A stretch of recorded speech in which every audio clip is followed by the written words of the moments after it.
Sorry, I must admit I'm speechless. I honestly didn't expect this, and these are the reasons why I say that Mythic is more original than I am.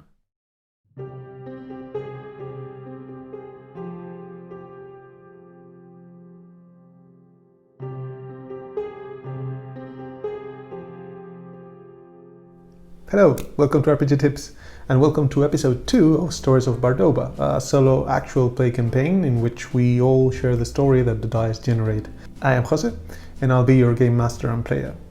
Now, where we last left off Vesna, our character, he was in the middle of a lake, the Lake of Whitebridge, the small village in which he lives. He went there to try to see what was going on with the lake because the community of fishermen that fed the village had been falling sick, and the village was at the brink of a famine. So Vesna, being an acolyte with intelligence 6 and wisdom 6, decided to jump ahead and go with a small rowboat in the middle of the lake to try to see what was going on. Luckily, and thanks to a very average knowledge roll, he discovered that the reason why the fishermen were starting to get sick was due to a divine curse that had been put on the lake by the god of the village.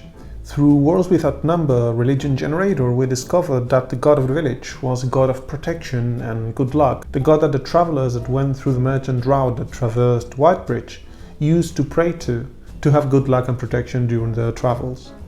Now, I've done a bit of world building off camera, and I've discovered or decided that the name of this god is Goriath, whose title is the Loyal Giant, because he was a templar of another god.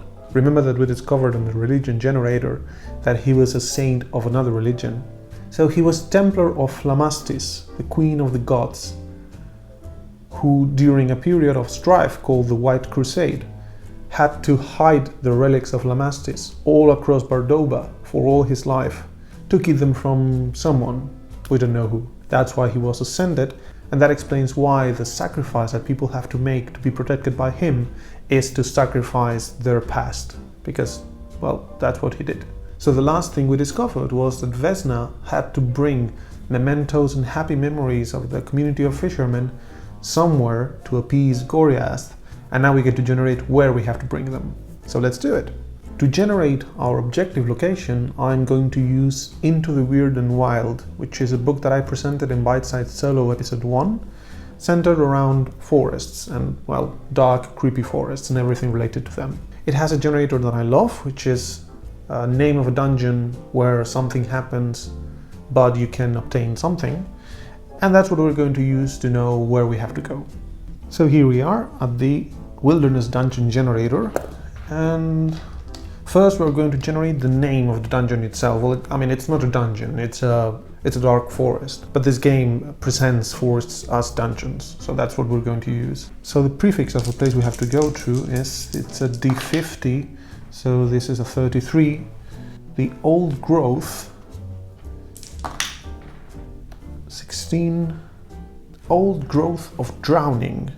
Now we have to generate a danger and the secret or the treasure of this place. So the danger is going to be 49, where deadly chill befalls at night.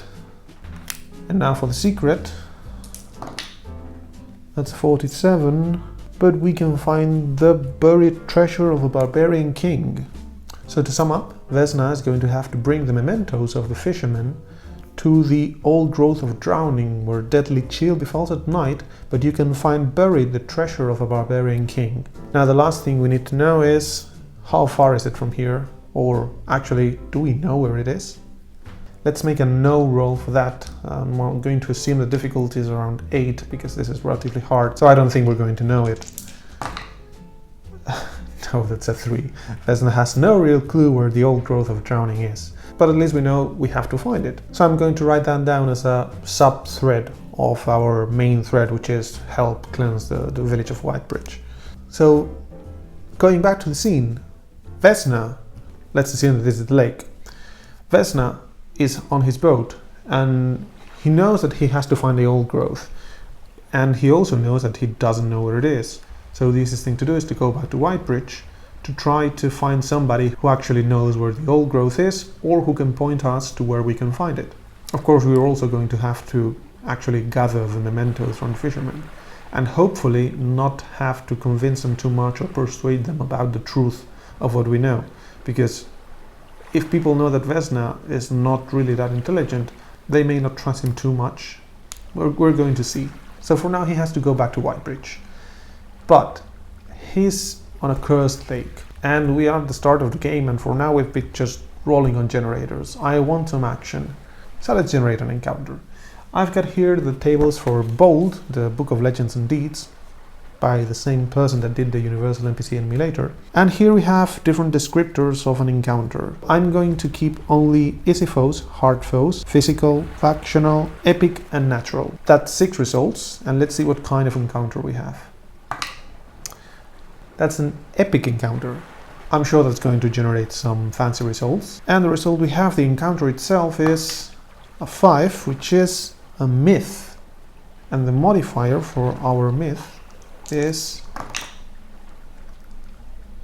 a 60 exclusive myth. I think I need a bit more of descriptions for that, so I'm going to roll the descriptions table. It's 29, energetically 42, hard, energetically hard. Okay, so myth points back to the god, and exclusive may point to jealousy or feeling of what are you doing in a lake that I've cursed. And energetically hard sounds like the god is going to try to push him quite hard away from the lake. So Vesna is actually in the middle of the lake, like recalling about the book that he read and the old growth, when suddenly he looks at the other side of the shore, opposed from Whitebridge, and he sees behind the horizon a giant shadowy figure of a humanoid that he identifies as the shape of Goriast. All of a sudden, the figure, who's just black, opens some eyes. They are red, and then a tidal wave starts coming from the lake, from the other side of the shore, to try to push him to basically, I assume, destroy his boat and take him out of the lake. So that's going to be quite bad, and Vesna is going to try to just row as fast as he can back to the shore. So let's do this as a skill challenge in which he has to overcome 3 increasing difficulty dexterity rolls.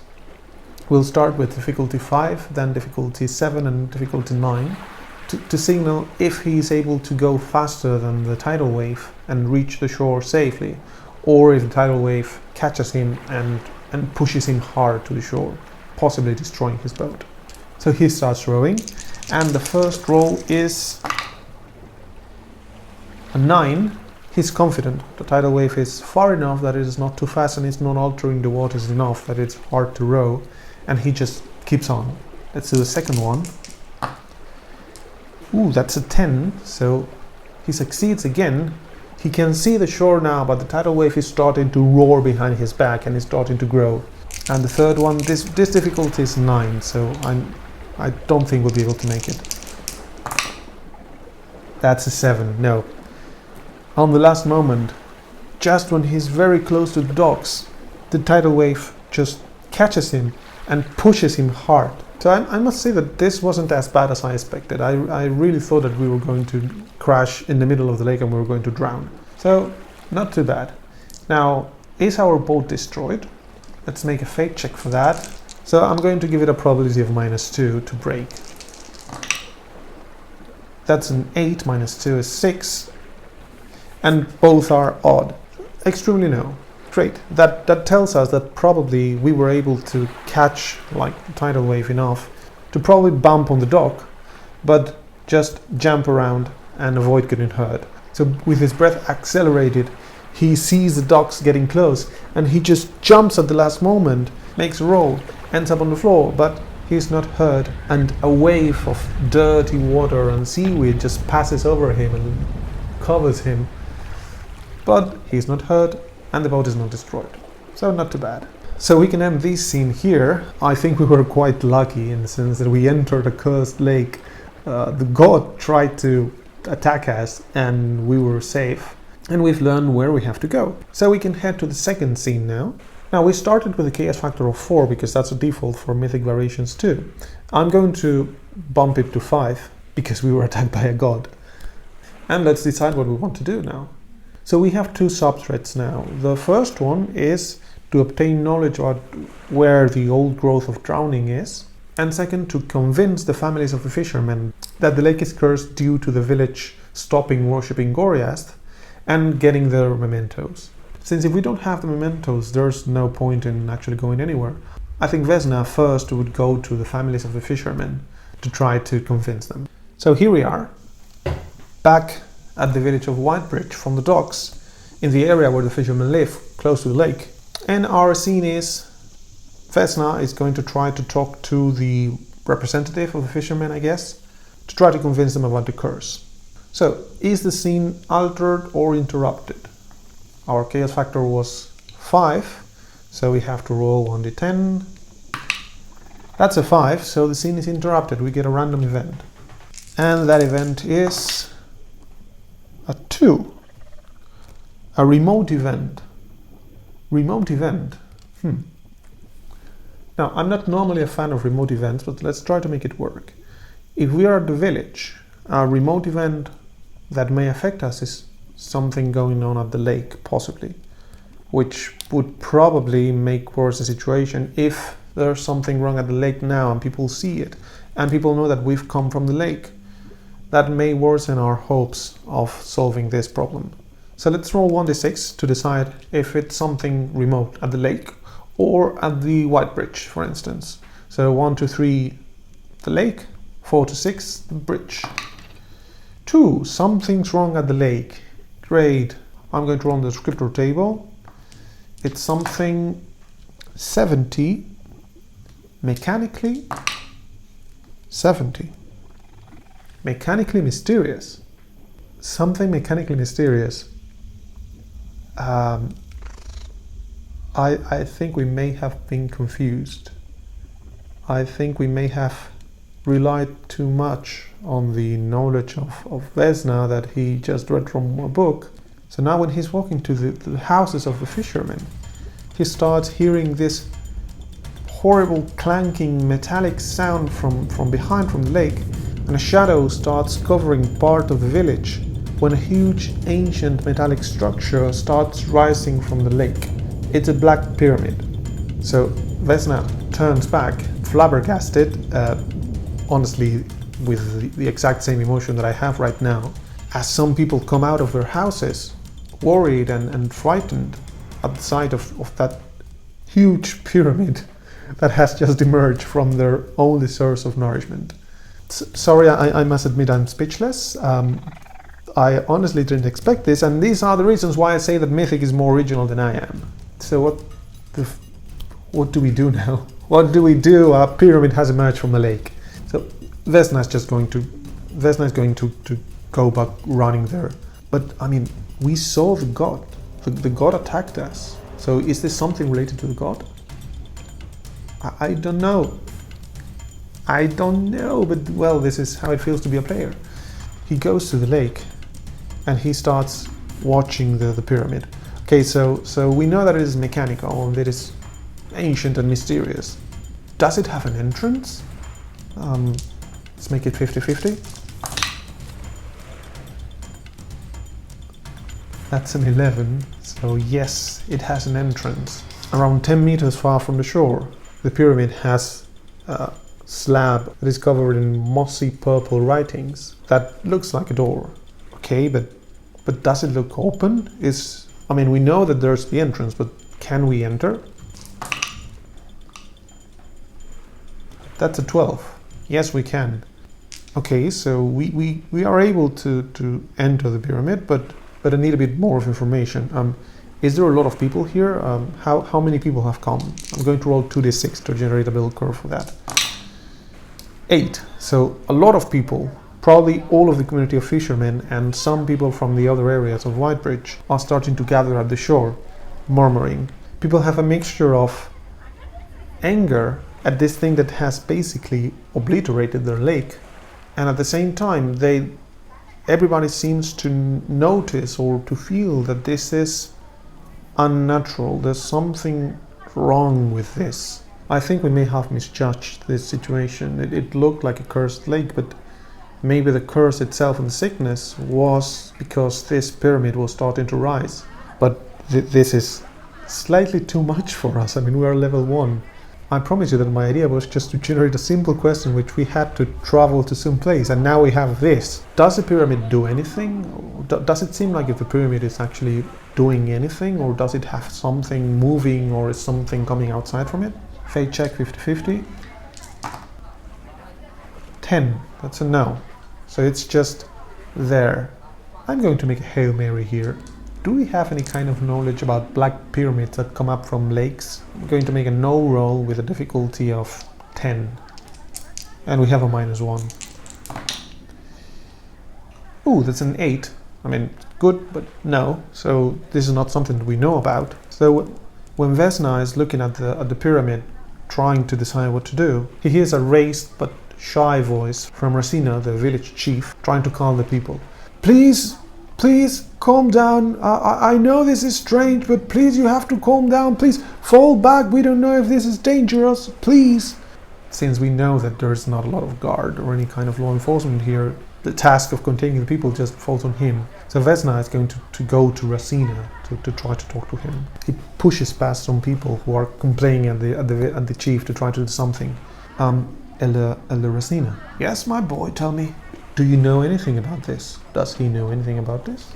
I don't really know. Let's see. Since this is quite strange, I'm going to give it a -4. So let's see. Ooh, that's a 12, but it's an 8. So no. But the result is a 5, which is odd, so it's an exceptional no. So Racina looks at Vesna with an almost apologetic face. No, my boy, this is something completely strange for me, and in fact, you should all fall back because we don't know how bad this is. So people start congregating into different groups, trying not to panic too much. Wow, what can we do? What can we do? We can probably ask the cleric of the temple. So Vesna looks at Racina. I'm going to try to get some information from the temple. I'll be back as soon as possible.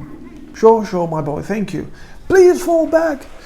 And I think that we can finish scene 2 here. I'm still speechless. Honestly, we've been attacked by something that looked like a god, but now I don't know if it was a god or not. And a huge black pyramid has raised. So let's go to scene 3. In this scene, Vesna is going to try to go to the temple to get information from the main cleric or high priest that directs it, to see if this is something that is in their records, in their books. Since we've got pyramid X dice, I'm going to say that our chaos factor goes to 6, since things are spiraling a bit out of control. And let's say that Vesna is just at the entrance of the temple. And now let's roll the chaos die to see if something else happens. I don't know, we make it a meteorite or something like that. That's a 2. The scene is altered. My expectations would be that the temple was there and the cleric was there. So I think that the most logical thing is that the temple's door is open and the cleric is missing. Something much deeper than just the curse of the lake is going on here. So when he gets close, he sees that the door is slightly ajar, and he asks for the cleric, for which we don't have a name actually, so let me get a name right now. Fanir. Vesna just says, hello, Fanir? Now what do we see that lets us know that the cleric is not there? Let's make a detail check for that. That's a 7, something that disfavors our thread. So something that would clearly disfavor our thread would be if this cleric, Fanir, had been clearly kidnapped, and to introduce a risk in our quest, possibly tortured. So when Vesna enters the temple and looks, he sees in the center there's a stone altar which is circular, and over it he sees dangling 4 ropes that shouldn't be there, just attached to the walls on the ceiling, dangling because they've been cut with darkened color, the color of blood. And around the altar, pools of semi-dried blood and small scrapes of flesh and skin. And to be sure that the one that was tortured over the altar was Fanir, we see his sacred symbol, a huge silver shield, just lying on the floor, bloodied too. So that's quite bad. I think that we can end this scene here, And for the next one, I'm going to make it sort of like a montage in which Vesna is going to try to, inside the temple, read documents to see if there's a link between what has happened and also if there's a clear enemy of the religion of Goriath or Lamastis that may be behind this. So first of all, is there any clear enemy of the religion of Goriath or Lamastis that may have in the past kidnapped priests and tortured them with this rope hanging thing? 50-50. That's an 11, so that's a yes. Is it an organization? Let's give it a +2 because it would make sense. That's a 19. So that's a yes. It's an organization. Is it the army that rebelled against them during the White Crusade? Let's give it 50-50 because I don't really know. 15. Yes. So during the White Crusade, there was a series of kidnappings of priests where they desecrated the temples by hanging them with these kinds of ropes, flaying them alive. To what? Why did they flay them alive? I'm going to roll on the action table for this. 98. Overthrow. To overthrow. 73. Opulence. This was probably a revenge because the religion had the power and the riches. So this was probably an army of lower class citizens. They were getting revenge because probably the religion of Lamastis was accumulating too much wealth. But we know that this rebellion was crushed. Did the people that led this rebellion have anything to do with Black Pyramids? 50-50 again because I don't really know.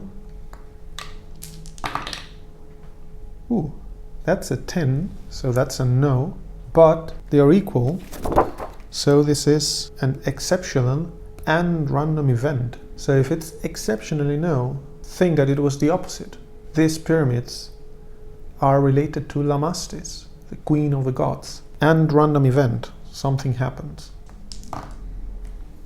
66, PC negative, something wrong happens to Vesna. So while he's poring over the books and discovering that before the White Crusade, the temples of Lamastis, the queen of the gods, were actually huge, opulent, black pyramids, he hears how the doors to a temple creak again, and the sound of a blade being drawn startles him. Who's there? I don't really know. We'll know that in the next episode. This episode is a perfect example of why I say that Mythic just likes to throw curveballs at you and destroy anything that you may have not planned, because I wasn't planning the story, but I was just thinking that we were going to have a nice travel along hexes and we were going to be happy and see different places. And now we have a huge temple of the Queen of the Gods rising from the lake that we used to fish, and our cleric has been tortured and kidnapped. So I guess that in the next chapter, well, we won't try to look for clues because we are getting actually a clue that's coming to get us. So I hope we get a bit more information and we know how to find Fanir, because I don't think that we'll be able to know why that pyramid has risen again. I mean, maybe Lamastis, this goddess, is trying to go back to her previous status before the war, or somebody is using Lamastis' temples to rise them again because they have something interesting inside. I don't really know what's going on, but I'm enjoying it, and I hope that you are too. And actually, I must say that I am super happy about the reception that this has got. I was a bit terrified when I uploaded the first one because I am no actor and I'm not used to being an entertainer. I'm a GM. I've been a GM for more than 20 years now, but it's different when you do it in front of your friends and doing it in front of 3 cameras. But nevertheless, I can say now that this episode has hooked me in. I'm having a blast and I cannot wait to record back next week. All of the editing and all of the effort that I have to put to share the videos with you is going to be worth it because I'm having a blast, and again, I hope you are too. So, if nothing changes, see you next week. Bye-bye.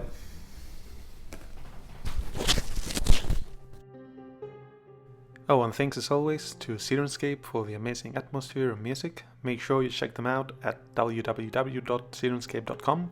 You've just got to be using it at your gaming table.